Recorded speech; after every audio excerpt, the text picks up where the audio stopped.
In this video, learn more about Bridgetek EVE Screen Designer. So we are going to use our EVE Screen Designer toolchain here to create a color picker application. We're going to create the logic and program the logic flow. We're then going to simulate and deploy this to the RP2040 MCU on our MM2040 EV development module.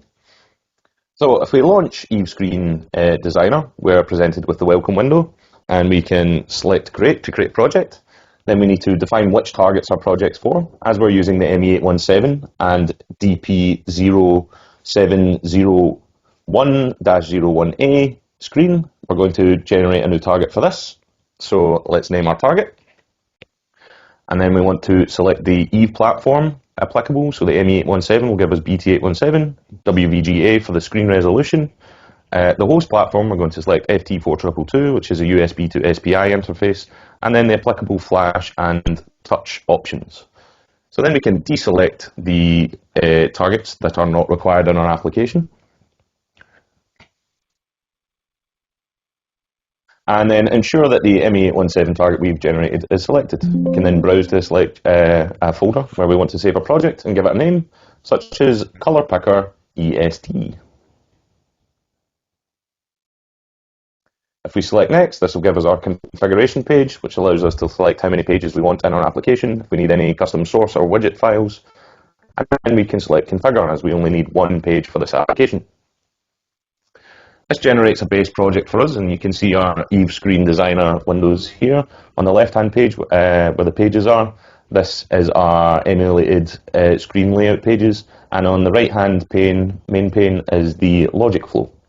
We don't need the user page here, so we can close that. We're going to generate our application in the first page that you can see here. As you can see, it already includes a label, and this is one of the inbuilt ESD widgets. So we might want to change the text on this label. For example, we can put color picker, and then we can click and drag this around the screen as required. So let's put it here.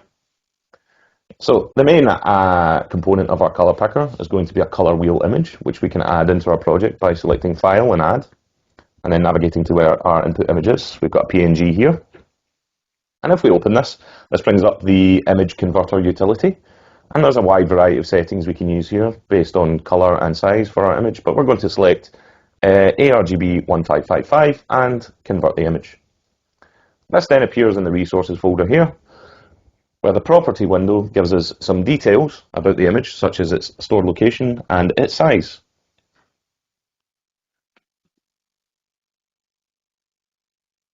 So, ESD has a number of inbuilt widgets, and these can be found in the library pane here on the right-hand side.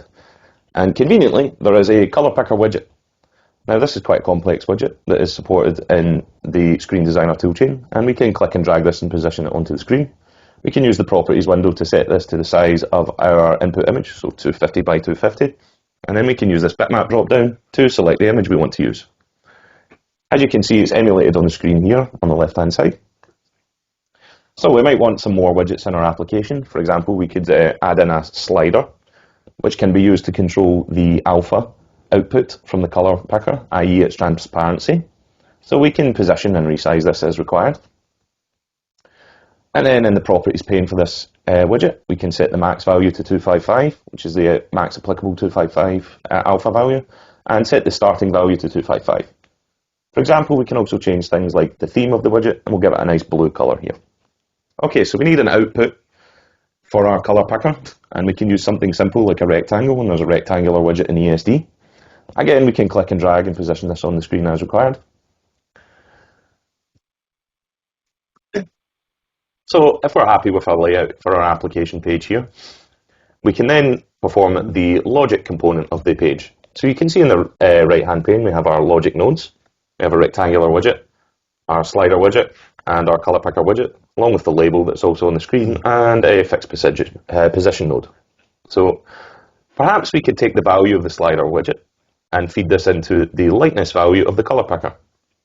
And then we can take the color output of the color picker widget and feed this into the color input of the rectangular widget. So we might want to test this logic flow, and we could do this by saving the page and then running the simulation.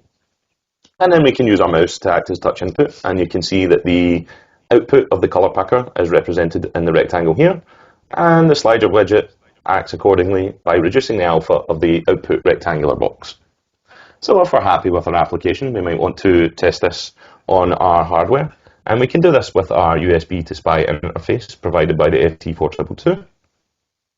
So we can build and upload the code to hardware via this button here. And if we select this, this will build the application project and produce an executable file which will run the USB to SPI interface. And you can see this running on the hardware here, where the code is being running on our host PC over the USB to SPI interface and driving the EVE screen. You can see the exe generated here. So if we're happy with our testing on our real screen, one of the things we can do also with ESD is to check the resultant display list commands. These are the lower level EVE commands used to generate the screen. And if we're happy with all of this, we might want to port the project onto our MCU.